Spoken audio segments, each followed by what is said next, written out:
Hello,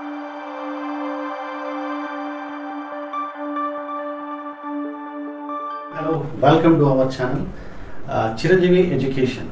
So ఈరోజు topic ISFR 2023-24 Indian state forest report. మరి ఇది ప్రతి 2 సంవత్సరాలకు ఒకసారి నివేదికను వెలువరిస్తుంది. సో దీంట్లో ఉన్న ముఖ్యమైన అంశాలు ఏంటని చూసినట్లయితే మనకి ఈ రిపోర్ట్ అనేది ISFR 18వ ISFR 2023 సంవత్సరం నివేదిక. దీన్ని 2024 సంవత్సరంలో విడుదల చేయడం జరిగింది. ఇది ఎన్నోవ ISFR అని అడగడానికి అవకాశం ఉంటుంది. సో నివేదిక 2024లో విడుదల చేశారు. దీన్ని డెహ్రాడూన్లోని ఫారెస్ట్ రీసెర్చ్ ఇన్స్టిట్యూట్ వారు వెలువరిస్తారు. సో దీన్ని ఎవరు వెలువరిస్తారంటే ఈ ISFRని డెహ్రాడూన్లోని ఫారెస్ట్ రీసెర్చ్ ఇన్స్టిట్యూట్ వాళ్ళు వెలువరిస్తారు. సో 1987 నుండి ప్రతి 2 ఏళ్లకు ఒకసారి దీన్ని విడుదల చేస్తారు అనమాట. ఓకేనా, 87 నుంచి ప్రతి 2 సంవత్సరాలకు ఒకసారి దీన్ని విడుదల చేయడం జరుగుతుంది. సో సర్వే జరిపేది ఫారెస్ట్ సర్వే ఆఫ్ ఇండియా వారు, మరియు అధికారికంగా ప్రకటించేది మాత్రం సర్వే జరిపేది ఫారెస్ట్ సర్వే ఆఫ్ ఇండియా. దీన్ని సర్వే జరిపేదే, బట్ అధికారికంగా ఈ నివేదికను ప్రకటించేది మాత్రం పర్యావరణం మరియు అటవీ మంత్రిత్వ శాఖ. ఓకే, సో దీన్ని MOEFCCC అని కూడా అంటాం మనం, ministry of environment and forest and climate change అని కూడా అంటాం. సో ఇక్కడ 1987 అటవీ విధానం ప్రకారం దేశ అటవీ విస్తీర్ణం అనేది 33% ఉండాలండి. ఇది మనకి నెంబర్ ఆఫ్ టైమ్స్ ఎగ్జామ్స్లో అడగడం జరిగింది. సో 1987 ఫారెస్ట్ పాలసీ ప్రకారం దేశం యొక్క భూభాగంలో 33% ఉండాలని చెప్పేసి సూచించడం జరిగింది అనమాట. సో రైట్, సో నెక్స్ట్ ఇంకా మరి 18వ ISFR నివేదిక ప్రకారం దేశంలో మరి ఈ అడవులు మరియు వృక్షాల మొత్తం విస్తీర్ణం, ఇది ఇంపార్టెంట్ అండి. ఈ డాటా గుర్తుపెట్టుకోండి, 8,27,356 చదరపు కిలోమీటర్లు ఉందన్నమాట. ఓకే, దీని ప్రకారం 18వ ISFR ప్రకారం దేశంలో అడవులు మరియు వృక్షాల మొత్తం విస్తీర్ణం అని మనకి డైరెక్ట్ క్వశ్చన్ అడగడానికి కూడా అవకాశం ఉంటుంది. సో ఇది దేశ భూభాగంలో మనకి 25.17 ఇందులో అటవీ విస్తీర్ణం అయితే మరి 21.76% అనేది మనకి అటవీ విస్తీర్ణం మాత్రమే అయితే దీంట్లో మనకి ఎంత 21.6, మరియు చెట్లు విస్తీర్ణం అయితే 3.41% అని మనం గుర్తుపెట్టుకోవాల్సిన అవసరం ఉంది. సో ఈ 8,27,356 చదరపు కిలోమీటర్లు ఏదైతే ఉందో ఇది దేశ భూభాగంలో 25.17. అసలు యాక్చువల్ ఎంత ఉండాలి మనకి 1987 ఫారెస్ట్ పాలసీ ప్రకారం మనకి దేశ భూభాగంలో 33% అటవీ విస్తీర్ణం ఉండాలి. కానీ మనకి ఎంత ఉంది, మనకి 25.17% మాత్రమే ఉంది. ఓకే, ఇది దేని ప్రకారం 18వ రిపోర్ట్ ప్రకారం, 18వ ISFR 2023-24 ప్రకారం.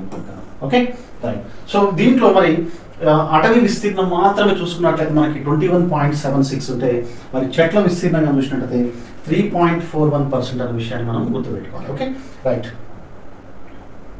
సో రిపోర్ట్లోనే ఒక ముఖ్యమైన అంశాలు కానీ చూసినట్టు మనకి ఇక్కడ రిపోర్ట్లోనే ఉన్న ముఖ్యమైన అంశాలు. సో ఈ నివేదిక ప్రకారం అడవులను 3 రకాలుగా విభజించారు. సో ఇట్లా తీవ్ర దట్టమైన అడవులని, మధ్యస్థ దట్టమైన అడవులని, మరియు బహిరంగ అడవులని. ఓకే, సో విస్తీర్ణం పరంగా ఎక్కువగా మధ్యస్థ అడవులు, విస్తీర్ణ పరంగా చూసినట్టయితే ఎక్కువగా మధ్యస్థ అడవులు అనేవి ఎక్కువగా ఉన్నాయంట. తర్వాత బహిరంగ అడవులు, తర్వాత 3వ స్థానంలో తీవ్ర సాంద్రత గల అడవులు ఉన్నాయని చెప్పేసి ఇక్కడ ఇవ్వడం జరుగుతుంది.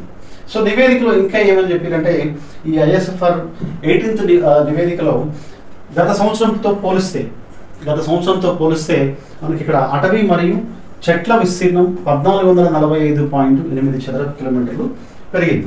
ఏది గత నివేదిక ప్రకారం, అంటే ప్రీవియస్ నివేదిక ఏదైతే ఉందో మనకి ఆ నివేదిక ప్రకారం కానీ పోల్చినట్లయితే మరి అటవీ మరియు చెట్ల విస్తీర్ణం మనకి 1445.8 చదరపు కిలోమీటర్లు పెరిగిందని అంటున్నాడు. ఇందులో కేవలం అటవీ విస్తీర్ణం మాత్రమే అయితేనేమో 150 చదరపు కిలోమీటర్లు, ఓన్లీ చెట్లు మాత్రమే అయితే మాత్రం 1289 చదరపు కిలోమీటర్లు. ఓకే రైట్, ఇంకా నెక్స్ట్ మనకి ఈ 18వ రిపోర్ట్ ప్రకారము మనకి ఇంకా ఏమి ఇన్ఫర్మేషన్ వచ్చిందంటే ఇక్కడ ఏ రాష్ట్రాలలో, దేశంలో ఉన్న వివిధ రాష్ట్రాలలో ఏ రాష్ట్రాల్లో అత్యధికంగా అటవీ శాతం ఉంది, ఏ రాష్ట్రాల్లో ఈ అటవీ శాతంలో తగ్గుదల ఉందనే విషయం మనం ఎగ్జామినేషన్ పాయింట్ ఆఫ్ వ్యూలో నేర్చుకోవాల్సిన అవసరం ఉంది. ఓకే రైట్, సో 18వ రిపోర్ట్ ప్రకారం అటవీ మరియు వృక్షాల విస్తీర్ణం అత్యధికంగా పెరుగుదల గల రాష్ట్రాలు.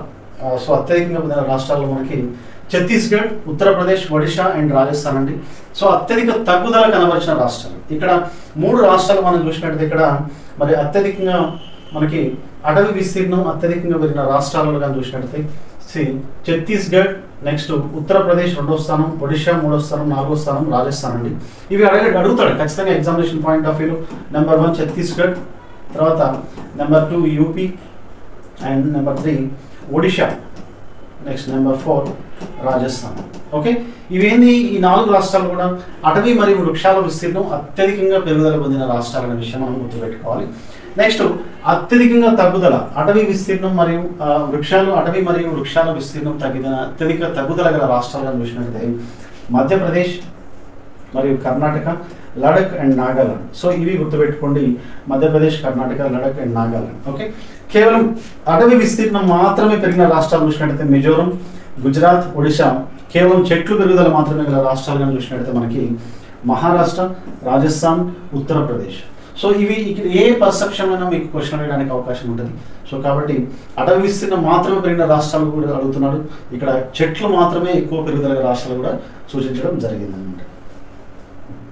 సో నెక్స్ట్ విస్తీర్ణం పరంగా, ఓన్లీ విస్తీర్ణ పరంగా చూసినట్లయితే విస్తీర్ణం పరంగా అత్యధిక అటవీ మరియు చెట్లు గల పెరిగిన రాష్ట్రాలు మొదటి 3 రాష్ట్రాలు చూసినట్లయితే Madhya Pradesh number 1, Madhya Pradesh number 2 Arunachal Pradesh.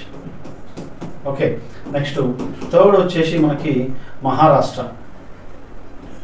Okay, Maharashtra. Okay, తర్వాత విస్తీర్ణ పరంగా అత్యధిక అటవీ విస్తీర్ణం గల రాష్ట్రాలు, విస్తీర్ణం పరంగా అత్యధిక అటవీ విస్తీర్ణం గల రాష్ట్రాలు మధ్యప్రదేశ్, అరుణాచల్ ప్రదేశ్, ఛత్తీస్గఢ్ అనే విషయం చూడాలి. ఇక్కడ శాతపరంగా చూసినట్టయితే అత్యధిక అటవీ విస్తీర్ణం మనకి మిజోరం, తర్వాత ఛత్తీస్గఢ్, నెక్స్ట్ అండమాన్ నికోబార్ అండి. సో ఇవి మనకి శాతపరంగా చూసినట్టయితే అత్యధిక విస్తీర్ణం గల రాష్ట్రాలు కానీ మనం చూసినట్టయితే లక్షద్వీప్ అండి, ఇది లక్షద్వీప్ అండి, Lakshadweep. Okay, next Mizoram, next Andaman Nicobar. ఇవి ఎట్లా శాతపరంగా అనమాట. ఓకేనా, రైట్.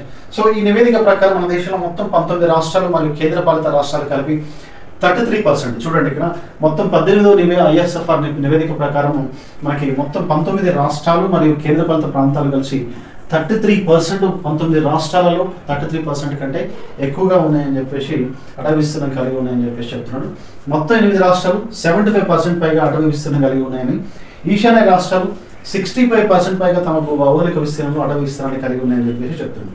సో ఈ నివేదిక ప్రకారం మనకి ఈశాన్య రాష్ట్రాలు 327.30 చదరపు కిలోమీటర్లు మేర అటవీ విస్తీర్ణం తగ్గిందని, ఆగ్రో ఫారెస్ట్ కింద మొత్తం అటవీ విస్తీర్ణం 1,27,590 చదరపు కిలోమీటర్లు విస్తరించి ఉందని చెప్పేసి ఇక్కడ చెప్పడం జరుగుతుంది అనమాట.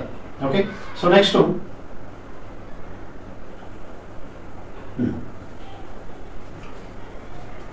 ఇక్కడ మనకి ఈశాన్య రాష్ట్రం కూడా ఇచ్చిండు. 18వ రిపోర్ట్ ప్రకారం మనకి అత్యధికంగా పెరిగింది. ఈ 18వ రిపోర్ట్ ISFR ప్రకారం అత్యధికంగా ఏ రాష్ట్రాలలో ఎక్కువగా పెరిగింది ఎక్కడంటే మనకి ఆంధ్రప్రదేశ్ అండి, తర్వాత మహారాష్ట్ర. దేశంలో వెదురు విస్తీర్ణం ఈ మధ్య కాలంలో ఎక్కువగా బ్యాంబూ ట్రీస్కి ఎక్కువగా డిమాండ్ ఉంది, ఎక్కువగా దీన్ని వాణిజ్యపరంగా కూడా ఎక్కువగా ఉపయోగిస్తున్నారు. సో ఇక్కడ దేశంలో వెదురు విస్తీర్ణం మనకి చూసినట్టయితే మనకి నివేదికతో పోలిస్తే మనకి 5,227 చదరపు కిలోమీటర్ పెరిగిందనమాట. సో తర్వాత విస్తీర్ణ పెరుగుదలలో మరి ఏ రాష్ట్రాలు ఎక్కువగా ఉంటే మధ్యప్రదేశ్, అరుణాచల్ ప్రదేశ్, మహారాష్ట్రలో ఎక్కువగా ఈ వెదురు విస్తీర్ణం సంబంధించిన ఎక్కువగా ఉన్నాయని చెప్పి చెప్తున్నాం. ఎక్కువగా మడడవులు విస్తరించి ఉన్న రాష్ట్రాల్లో వెస్ట్ బెంగాల్ టాప్లో ఉందండి, తర్వాత గుజరాత్ సెకండ్, థర్డ్ అండమాన్ నికోబార్ దీవు, 4th ఆంధ్రప్రదేశ్, 5th మహారాష్ట్ర అనే విషయం మనం చూసుకోవాల్సిన అవసరం ఉంది. సో ఇవి మనకి ఎగ్జామినేషన్ పాయింట్ ఆఫ్ వ్యూలో ఇంపార్టెంట్ అంశాలు అనమాట.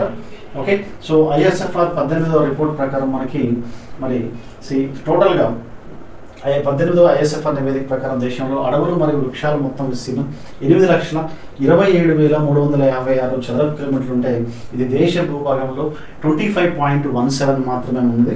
అంటే భూభాగంలో 33% ఉండాల్సింది. ఫారెస్ట్ పాలసీ 1987 ప్రకారం మనకి ఎంత పర్సెంట్ ఉండాలి? 33% ఉండాలి. కానీ మనకు ఉన్నదంతా 25.17 మాత్రమే. అందులో అటవీ విస్తీర్ణం 21.76 ఉంటే మిగతా చెట్ల విస్తీర్ణం అనేది 3.41% ఉందనే విషయాన్ని మనకి ఎగ్జామినేషన్ పాయింట్ ఆఫ్ వ్యూలో గుర్తుపెట్టుకోవాలి. సో మళ్ళీ ఒక టాపిక్ తోటి మనం నెక్స్ట్ క్లాస్లో కలుద్దాం. So thank you all. Please subscribe our channel Chiranjeevi education.